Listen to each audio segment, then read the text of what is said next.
Alors, on commence avec notre prochain panel, Regard sur les scènes underground par ces collectifs.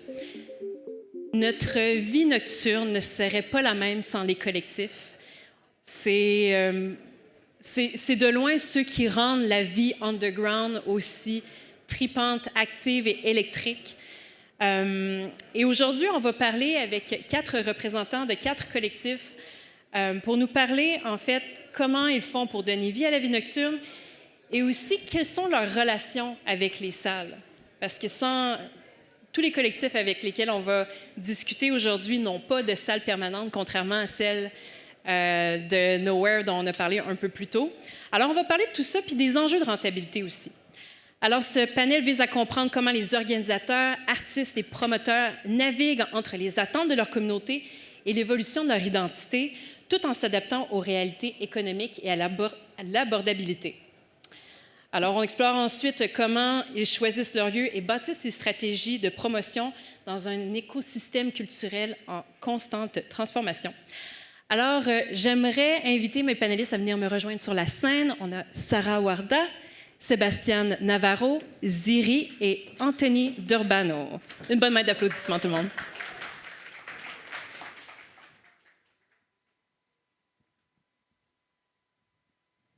Good. Hey, bonjour tout le monde. Bonjour. Salut. Allô. Bonjour. Super. Alors. Bon, moi, je vais vous donner la parole pour commencer. Je vais être un peu paresseuse, mais je vais vous demander de me présenter vos collectifs et je vais commencer avec toi, Sébastien. Salut, Sébastien. Anthony. Moi, j'ai été à un événement de Front Right qui était à une église sur Sainte-Catherine et ça m'avait frappé le niveau de sophistication qu'il y avait, tous les artistes. C'était absolument wow comme événement. Et j'aimerais que tu nous en parles un peu plus. Et on a un support. Ah yes, parfait, pour nous montrer de quoi ça a l'air. Alors, d'où est venue l'idée de Front Right? Et parle-nous de votre communauté, finalement. And you can go in English. Sorry about that. No problem. Long story short, 13 years ago, Front Right started because I was selling hard copy tickets to shows because that existed back then. And everybody was excited. People would refer to me to get tickets. And everybody was going to the same party, but I realized one day that people didn't know each other. They all just knew me. And that made it that the party wasn't as good. So I had the idea of starting a Facebook group and telling people that when they would go to the party to go to the front right of the dance floor. Very simple story. But it turned into a community that grew on Facebook organically, closed group. And over time, that turned into a 13,000 person Facebook group, and the opportunity is to start programming different events for the community came to be, and yeah, that's how we got where we are. Front Right is definitely more than music. There's so much going on during your events. And at what time did you started to make these phenomenal events? So when we started Front Right, it was very organic. Our first event was in a 200 capacity room designed just for the core community. But over time, I would say that personally, I'm a creative person. What I enjoy is doing the artistic direction behind the projects. And we, over time, wanted to have more and more fun with what we could create and offer. So I would say the experience has evolved a lot over the last 10 years and has become a lot more focused on audio-visual, performance art, and just creating like a wow kind of experience while maintaining that house techno melodic sound. And would you say that this came primarily from you, or this desire came from the community? I think it came from, and I feel like we're going to talk about this a bit later, but it came from the fact that as organizers, the market of like the expenses in which we incur and the limitations that we face have helped figure out new ways to innovate and to continuously bring more value. Maybe at an earlier time, the focus, for instance, with Front Right was how can we book the most interesting international artists? And then it shifted away from that when artist fees became very expensive. And Front Right is also very much about Montreal, about the community here. So as many different people that we could get involved with the event as possible creates wonderful experiences. And yeah, I think it's that's where it comes from. Sarah, pourrais-tu me parler aussi de Afrotonic? Comment ça a commencé tout ça? Vous êtes impliqué surtout avec les communautés noires aussi. Dis-moi d'où ça a commencé puis pourquoi vous avez commencé, quoi? Donc, Afrotonic, aujourd'hui, c'est un OBNL qui fait de la production événementielle. La mission, c'est vraiment de promouvoir et célébrer la culture afrocentrique. Donc, vraiment, la culture africaine et des diasporas. Ça, c'est qu'est-ce qu'on est aujourd'hui. À la base, ça a commencé par être en 2016 un collectif. C'était des artistes qui se sont joints ensemble. Donc, on avait des DJ, danseurs, un photographe. Et leur but, c'était vraiment de partager leur culture. Vraiment, aussi, vraiment, c'était la joie, le enjoyment, partager cette valeur. Sébastien, toi, tu dirais quoi? Ça rejoint énormément ce que nous, on fait aussi chez Frikiton. Fait que je suis du même avis. En fait, on a parti ça en tant qu'un collectif de DJ, de créatifs, en 2022 seulement. Et la croissance a été overwhelming. Ça a été aussi dans les mêmes buts, en fait, de mettre de l'avant la scène latine. Fait qu'on est vraiment parti d'un même aspect. Puis on est aussi une OBNL, ce qui nous permet vraiment de rejoindre les mêmes buts, les mêmes missions. Et Ziri, pour vous, Flush, vous êtes très engagé avec les communautés queer de Montréal. Comment ça a commencé, vous, et pourquoi? Qu'est-ce que vous avez amené qu'il n'y avait pas dans la communauté jusqu'à présent? Allô? OK, oui. Ça a commencé, nous aussi, juste un collectif de DJ.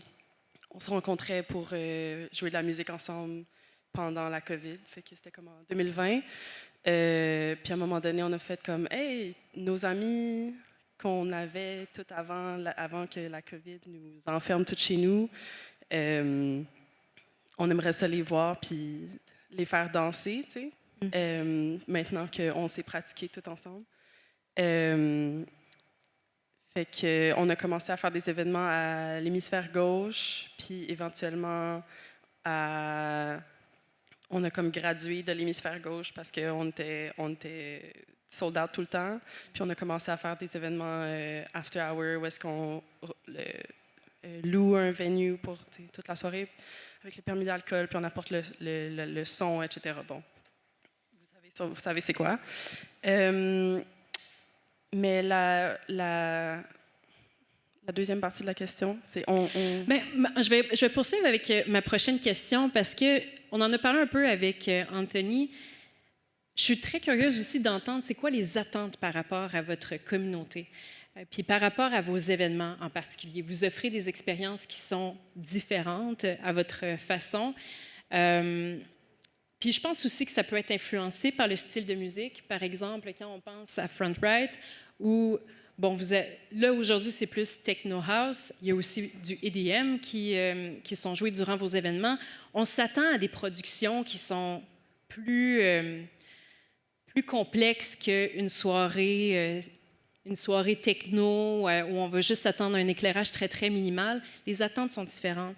Mais j'aimerais vous entendre, toi, par exemple, Sébastien, ce serait quoi, tu dirais, les attentes de la communauté latine par rapport à vos événements?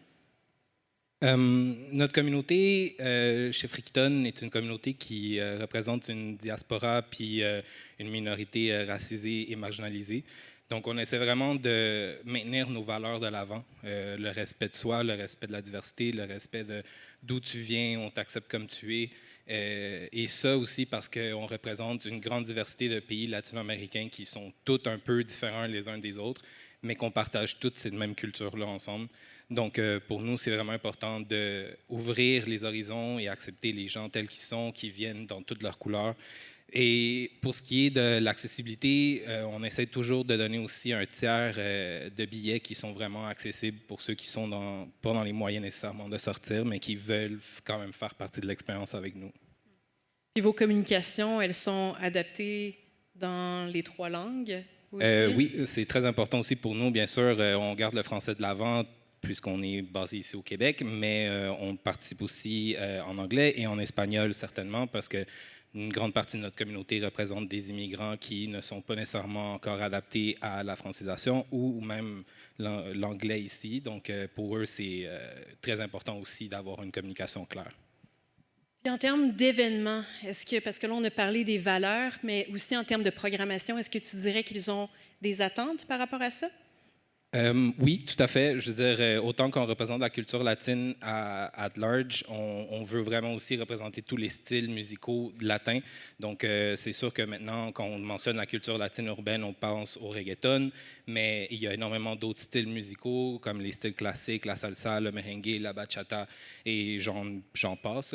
Mais je pense que c'est important aussi de garder une curation qui est dédiée à la culture latine et que tous les pays, ou tous les gens qui viennent de tous ces différents pays, quand ils viennent à nos événements, ils se sentent rejoints par la culture qu'ils ont écoutée avec leurs parents, par la culture qui est passée d'immigrant en immigrant pour que aujourd'hui, ils peuvent sortir puis la représenter dans un événement public avec d'autres mondes et qu'ils peuvent se partager, rencontrer d'autres gens.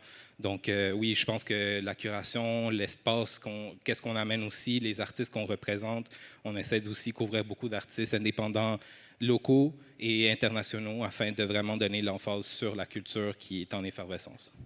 Puis vous, est-ce que vous sentez que vous avez une responsabilité de représenter comme tous les genres de musique afrodescendante ou vous avez quand même une direction un peu plus nichée? Oui, ben en fait, c'est sûr qu'on veut aussi montrer toutes les divers genres musicaux qui peuvent être afrocentriques.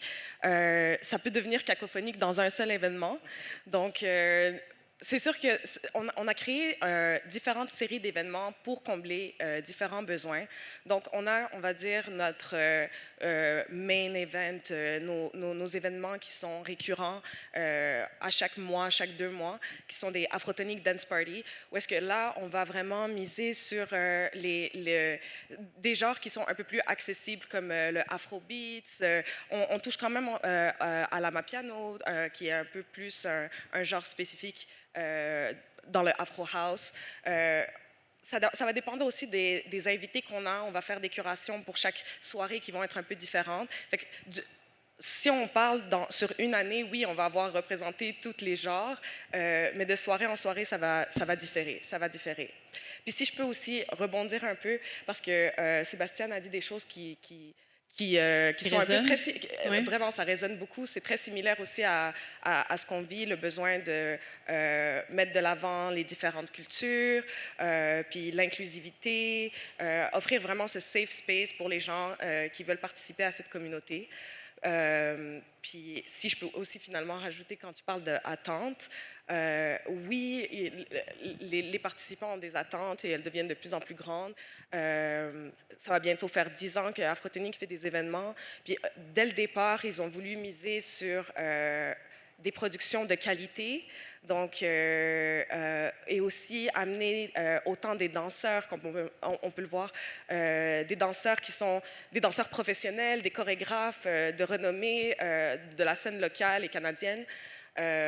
Et autant aussi créer des expériences qui sont immersives, donc aussi avoir des visuels très percutants. Donc on invite aussi toujours des VJ renommés là, dans la scène montréalaise. Fait que tout ça, c'est très important pour nous. Puis c'est sûr que ça a créé une certaine attente du public. ça coûte cher faire tout ça, fait que c'est difficile de garder Ouais, les là, prix ça accessibles. aussi, là, on va parler avec la hausse des coûts. Là, quand on fait des productions de qualité comme ça, c'est sûr que ça a un coût. Et pour vous, hein, Ziri, j'aime ça, vous voyez comme ça. Tu dirais quoi par rapport aux attentes de votre communauté? Vous, est-ce qu'elle se concrétise à travers la scénographie ou encore c'est beaucoup plus en lien avec la musique ou les services que vous allez offrir durant vos événements? Quelles sont les attentes de votre communauté? Je pense que les gens qui viennent à Flush s'attendent à... oui, il y a la scénographie, toute la qualité de l'événement, côté son, scénographie. Aussi, on met beaucoup d'attention à comme, juste créer un espace invitant. Puis quand on fait des transformations d'espace, ça a un gros impact sur la vibe dans nos événements. Puis je pense que c'est une attente des gens de venir à Flush puis qu'il y ait une bonne vibe. Puis de sentir... Oui, est-ce que je t'interromps, mais cette image-là, parce que je ne suis pas allée aux événements de Flush, mais je vois cette image-là et je vois une... Moi, j'aime beaucoup l'innocence des papillons, puis cette légèreté, puis moi, je trouve qu'il y a un côté un peu innocent, tu sais, à travers ça. Mais est-ce que c'est justement un peu l'univers que vous souhaitez recréer, ce plaisir un peu qui se prend pas trop au sérieux, quoi? Flush se prend clairement pas trop au sérieux. C'est un Ouais. peu dans notre brand. Parce que, tu sais, on fait un rave, ça, c'était jusqu'à genre 8 h du matin, là. Ah, c'est bon. Ouais. Puis côté musical, je dirais qu'il n'y a pas une attente spécifique. Les gens viennent pas pour un type de musique. Puis en fait, je pense que c'est ça notre brand musical. On garde une ouverture, une inclusivité, puis on essaie de... Je veux dire, tous les membres du collectif, on est tous des gens qui aiment la musique d'un certain niveau expérimental, tu sais. Ouais. Ça me surprend jusqu'à présent à quel point vous êtes ouvert à différents genres. Quand tu as mentionné que vous allez faire des événements pour différents genres de musique, honnêtement, je m'attendais à une plus grande homogénéité de la musique par rapport à vos collectifs, mais je comprends que c'est pas ça et ça me surprend. J'aime ça. Anthony, aurais-tu autre chose à ajouter? Pour les attentes, je pense que l'attente primaire de Front Right, c'est les gens qui vont être là. Fait que c'est sûr que rendu maintenant, on fait des grosses productions, on essaie de toujours, we always try to push past expectations to wow and surprise people, but the main core thing that people expect, and it's our core value, is that we're gonna have the best crowd. And the way that we create that crowd is by representing family values that are very archaic for the rave. So very like peace, love, unity, respect. You could be yourself on the dance floor. We're not, we come from we started at a time where the rave was really about bringing every type of person together. So it's a much broader, let's say, environment. And we like it that way, and it gives everybody an opportunity to participate. Intéressant. Aussi, cette attente par rapport aux gens que ça va réunir. J'aime ça. Et maintenant, on va parler du choix du lieu. Comment trouver l'équilibre entre la facilité d'opération et le renouvellement d'expérience? Sébastien, vous avez eu une entente avec House Gang. Comment vous composez entre justement trouver cet équilibre-là, en dire on veut quand même une facilité, on ne veut pas se casser la tête puis avoir à tout recommencer à chaque fois qu'on fait un événement en changeant de salle, mais en même temps on veut aussi offrir des expériences inoubliables. Comment vous faites pour trouver le juste équilibre là-dedans? Déjà, par rapport à l'entente avec House Gang, je dois dire que c'est un espace qui qui n'est pas nouveau pour nous, pour plusieurs d'entre nous du collectif, mais surtout pour moi-même. J'ai été là en tant que technicien, en tant que DT, en tant que promoteur. Donc, j'œuvre et je participe au House Gang depuis déjà 10 ans et j'ai une bonne relation avec Malik du House Gang depuis déjà 10 ans. C'est sûr que cela facilite énormément déjà l'approche, mais c'est aussi dans nos valeurs de Frikiton de toujours avoir une bonne relation avec les collaborateurs au niveau des salles, des festivals, et ça en fait partie. Donc, je pense que cette relation est importante à forger avec tout collaborateur, mais surtout dans la salle dont on participe, où on amène nos invités, notre communauté. On a de la chance et le privilège avec le House Gang, vraiment, qu'ils nous supportent et nous donnent une aide non seulement à la compréhension de qu'est-ce qu'on amène sur la table, notre mission, mais aussi par rapport à leurs projets. Ils font des participations avec des projets de sub ou des initiatives culturelles en ville et ils nous gardent toujours en tête. Et je pense que cette collaboration mutuelle est ce qui nous rend encore plus forts et ce qui nous rend encore plus aussi malléables à amener des nouvelles idées et à pousser la donne et à vouloir renouveler l'expérience une fois après l'autre. Et je pense que cette confiance-là est vraiment primordiale dans tout ça. Et Sarah, vous avez eu plusieurs événements avec la SAD. Vous avez une entente jusqu'en 2024? Ou elle est toujours en cours? Présente, oui. Elle est toujours présente. Comment ça vous a aidé dans le développement voyons, je vais te dire, Afrotonique? Ben, c'est sûr qu'avoir, en fait, l'entente avec la SAD, c'est un peu comme une résidence. C'est nous permettre d'avoir des événements ici mensuellement ou bimensuellement. Donc, c'est sûr que avoir cette certitude puis le savoir qu'on peut le faire, ça nous aide beaucoup en termes de prévisibilité. C'est quand même un espace très intéressant. Il y a aussi au Dôme qu'on a accès. Donc, on a toujours voulu aussi mettre de l'avant, comme j'ai dit un peu plus tôt, le médium visuel. Fait que c'est un endroit qui nous permet de faire ça. Donc, ouais. Parfait. Fait que ça vous a aidé dans la croissance là, de votre... Exactement. C'est vraiment un endroit qui nous permet justement de pouvoir donner notre mission puis contribuer. Et ça contribue directement à notre mission. Zéry, je pense qu'il va y avoir des éléments qui vont peut-être résonner avec ce que Sébastien a dit. Vous tenez des événements au Bain Mathieu. Qu'est-ce qui vous fait rester au Bain Mathieu? Pourquoi vous... Quelle est la force de cette collaboration? Il y a plusieurs éléments qui facilitent la collaboration avec le Bain Mathieu. De un, c'est un endroit qui a quand même de la flexibilité sur les heures des événements. Parce qu'on veut faire des événements after hour. Plusieurs autres endroits où on a dû faire des événements, il fallait que ça arrête à 6 heures tapant.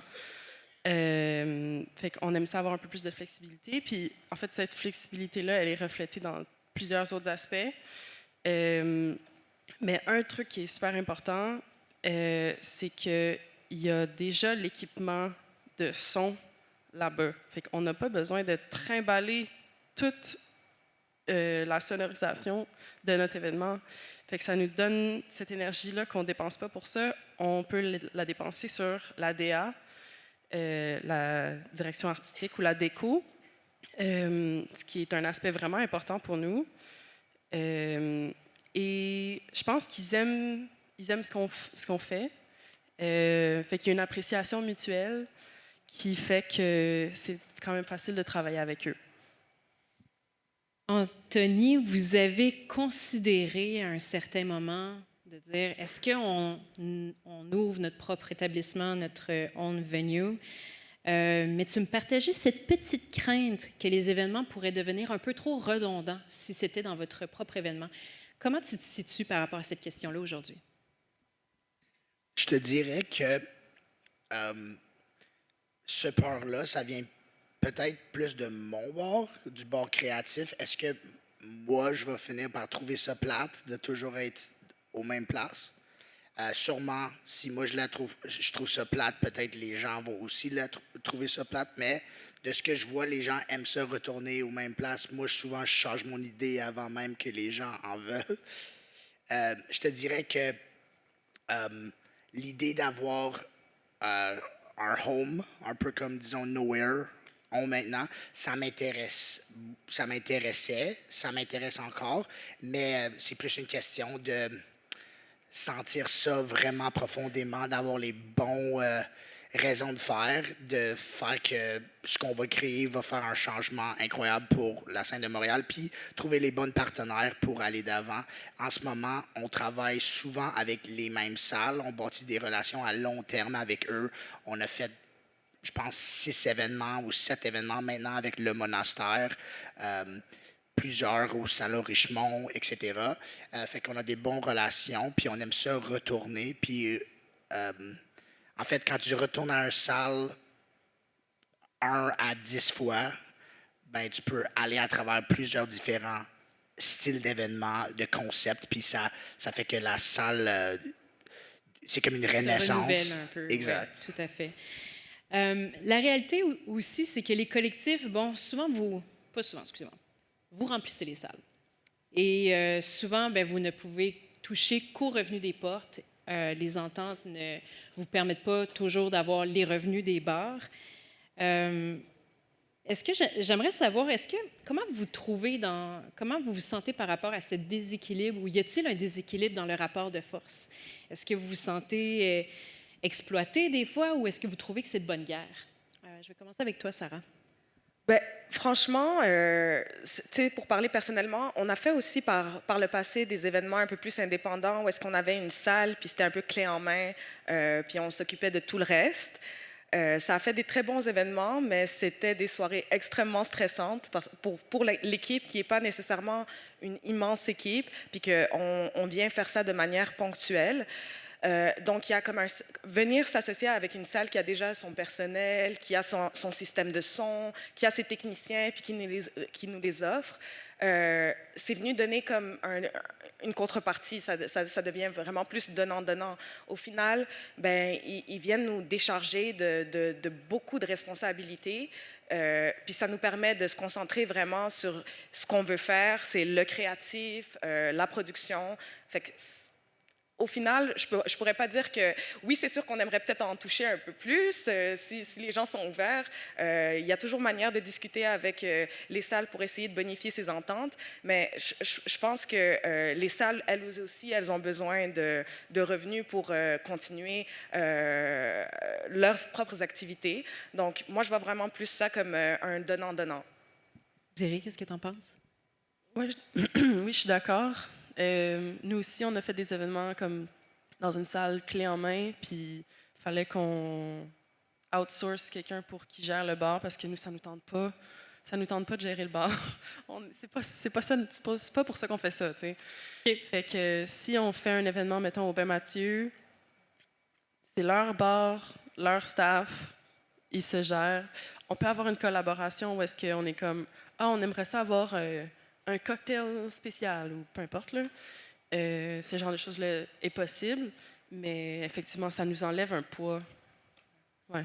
Et toi, comment tu te situes par rapport à ça, Anthony? Je fais probablement aucun événement dans des salles donc je contrôle pas le bar, le co-check, tout. Raison primaire, c'est que pour être capable d'aller chercher des productions vraiment spécial, c'est très coûteux. Fait que ces revenus-là sont extrêmement importants. Une autre affaire, c'est que souvent, j'ai été déçu par le service de bord, les différents aspects du relation entre des salles. Puis avoir moins de contrôle là-dessus fait que à la fin, ça devient souvent beaucoup moins rentable. Fait que plus de contrôle, plus de travail, c'est sûr, beaucoup plus de travail. Mais à la fin, plus de... Puis en plus, tu sais, avoir notre propre sécurité, avoir notre propre équipe de bord, on peut embaucher en conséquence de créer l'atmosphère qu'on veut, puis ça devient partie du ADN du collectif. OK. Et pour toi, Sébastien? Tu me fais trancher entre les deux camps, là. Je suis d'accord avec les deux, en fait. Je comprends les deux aspects, autant en tant que promoteur, en tant que membre du nightlife. je suis d'accord avec Anthony que c'est important des fois d'avoir le contrôle complet pour vraiment aller chercher des productions d'envergure. Et je pense qu'on l'a déjà vécu chez Fricton aussi, autant dans nos prods, mais aussi au passé par nos expériences individuelles de chacun des membres. Et je pense que maintenant, on fait plus affaire, un peu comme Sarah et Ziri, qu'on préfère donner un support mutuel à la salle. Peu importe la salle avec laquelle on travaille, je pense qu'ils amènent déjà quelque chose sur la table et que nous, on amène le reste et qu'on travaille ensemble pour créer une expérience au public et pour maintenir les salles ouvertes. Je pense que c'est important aussi. Donc, si on peut participer davantage avec eux et leur donner ce support-là, qu'ils gardent leur bar puis que nous, on garde la porte, par exemple, c'est un sacrifice à faire aussi, je trouve. Si on avait plus de lieux, est-ce que votre pouvoir de négociation serait meilleur? C'est sûr. Je trouve qu'il y a quand même. J'entends très souvent qu'il n'y a pas assez de lieux. Moi, je trouve qu'il y en a quand même beaucoup de lieux. Peut-être on ne regarde pas assez. Mais je trouve que c'est pas des lieux qui sont faciles de travailler avec souvent. Je trouve que les prix sont extrêmement chers. Je trouve que souvent, je peux faire un budget puis réaliser que le projet est pas rentable. Puis j'ai besoin de réévaluer la situation, puis trouver des solutions, des salles différentes. Fait que, disons, travailler avec des salles qui font le bar ou le co-check, ça peut aussi diminuer les coûts de l'événement, diminuer le risque. Fait que c'est sûr que je l'ai fait aussi, juste pour to reduce the load, the risk and the load. Fait que c'est ça. Et pour toi, Sarah? Ben, je suis d'accord aussi. Franchement, oui, il y a vraiment beaucoup de lieux. Pour moi, je trouve qu'il y en a déjà beaucoup, mais ils ne sont pas nécessairement tous accessibles. Il y en a aussi qui sont encore aujourd'hui un peu reluctant.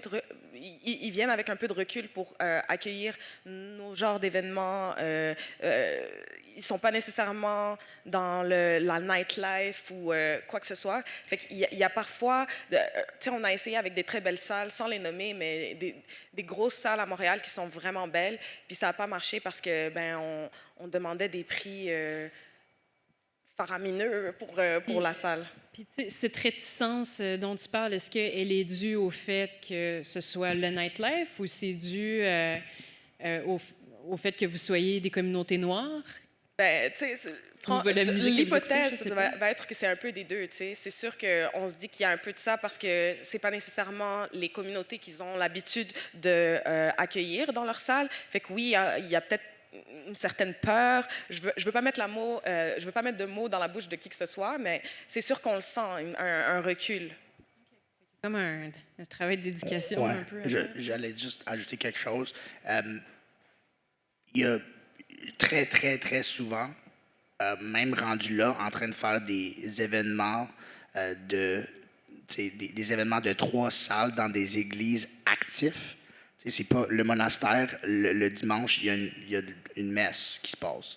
Fait que, on est en train de faire beaucoup de choses super innovantes côté utilisation de salles, mais à chaque mois, je me suis fait dire non par plusieurs salles parce qu'on est une collectif de rave. Je pense qu'il y a beaucoup d'éducation qui pourrait se faire sur c'est quoi une rave, un rave, parce qu'à la fin, je sais même plus qu'est-ce qu'eux ils pensent c'est, puis ce que c'est. À la fin, on a une clientèle incroyable qui danse, puis tout le monde est content, puis on n'a pas de problème, puis la ville, les pompiers, la police, tout le monde est d'accord. Fait que je trouve que c'est plate qu'on se fait limiter par des salles privées qui n'ont pas...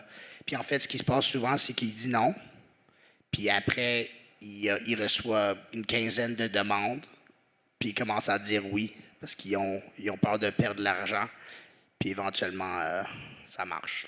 Un manque d'ouverture d'esprit aussi, je pense. Comme il mentionne Anthony, je pense que c'est important que certaines salles aient cette ouverture d'esprit aussi par rapport aux différentes communautés qu'on peut amener, les différents styles de musique. Il y a énormément de belles salles en ville, mais beaucoup de salles que leurs propriétaires préfèrent rester dans des des astuces plus traditionnelles ou des approches plus traditionnelles sont réticents par rapport à la musique électronique, par rapport à la différence, à la versatilité. Fait que je pense que ce manque d'ouverture d'esprit-là aussi vient beaucoup en jeu. Là. Vous avez répondu partiellement à ma prochaine question, mais bon, d'un côté, on entend qu'il y a une pénurie d'espace. Les propriétaires de salles disent on a déjà assez d'espace. Vous, qu'est-ce que vous trouvez qu'il manque à Montréal présentement? Si vous me parlez de salles, j'aimerais que vous soyez un peu plus précis aussi sur la capacité des salles qui manquent selon vous.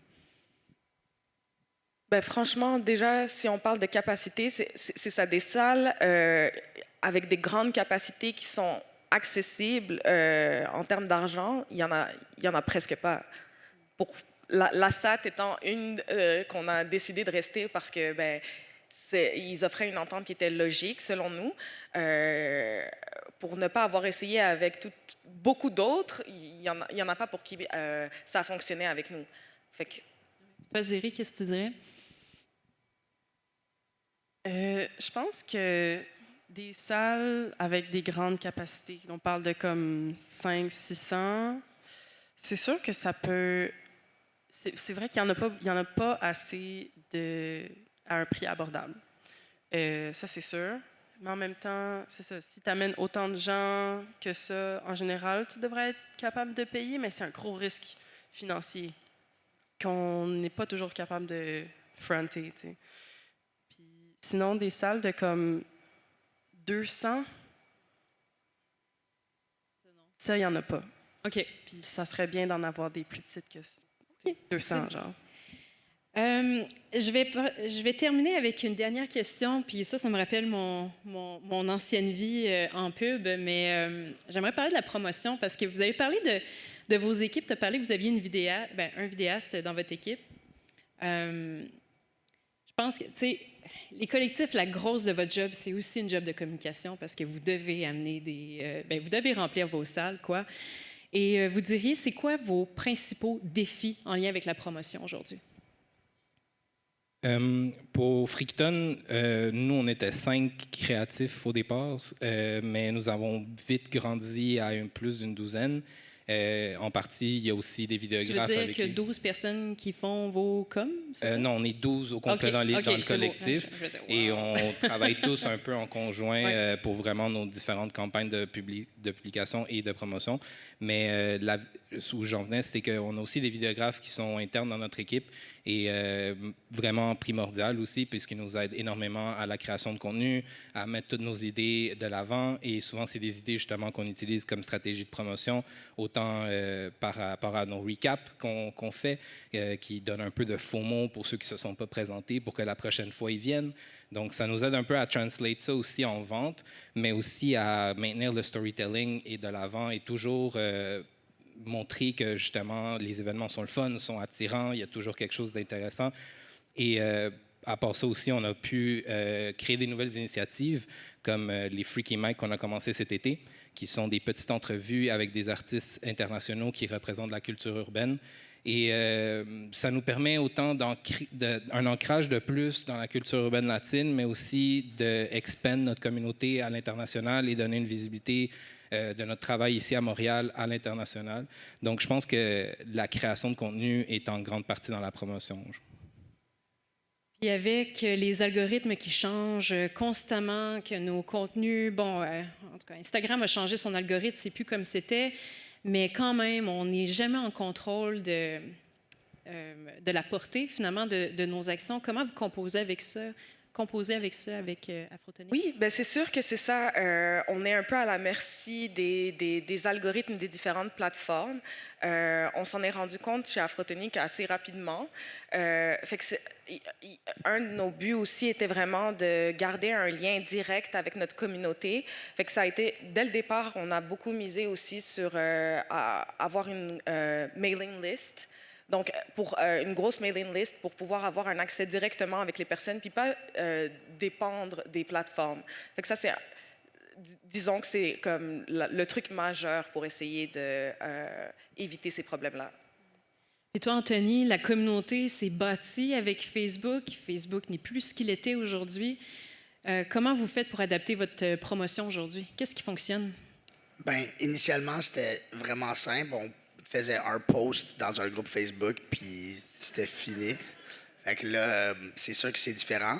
Mais ce qui est cool, c'est que, comme Afrotonic, on a mis un très gros emphase sur avoir une grande mailing list, d'aller chercher des numéros de téléphone, de faire plusieurs différentes activités, disons comme notre événement de Nuit Blanche, qui est capable d'aller chercher, c'est un événement qui commence gratuit avant un certain heure. Fait que ça nous, en fait, dans notre stratégie, on a certains événements qui sont là vraiment pour attirer du nouveau monde, pour les faire s'inscrire, pour qu'on on est capable de les contacter sans que c'est trop coûteux. Je trouve que, tu sais, aussi, ça fait 13 ans depuis Front-Right a été fondé, fait que on a quand même une puissance de marque qui fait que quand on annonce quelque chose, les gens en parlent. Puis ça fait que on n'a pas autant. Disons, j'ai diminué les coûts de. I reduced my digital advertising in the last years by doing more organic, but content creation is obviously a big part of, especially because we have very big productions, of communicating what we are. And that has posed a lot of adaptations. It's not always easy to find good videographers, good editors, move at a quick pace. Et Ziri, est-ce que vous basez seulement sur les médias sociaux ou vous avez d'autres stratégies pour faire connaître vos événements? On a aussi notre mailing list, clairement. Puis sur nos réseaux sociaux, on est plus dans l'ethos underground.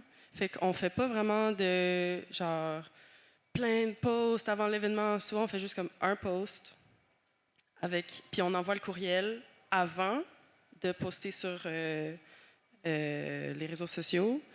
Puis c'est intéressant de comment adapter les communications underground au contexte des médias sociaux, parce que c'est sûr qu'avec les médias sociaux, c'est difficile de dire est-ce que c'est vraiment underground, t'sais.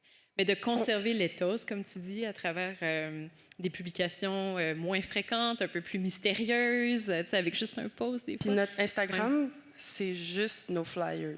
Mm-hmm. Il y a un post où est-ce qu'il y a des photos des événements. Fait que c'est un peu comme find out. T'sais? Intéressant. Eh bien, c'est tout pour ce panel. C'était super intéressant. Merci beaucoup à vous tous, nos panélistes. Et tout le monde, on poursuit maintenant avec notre pause dîner et on se retrouve à 13h pour une série de présentations. Félicitations, merci. Merci. Merci.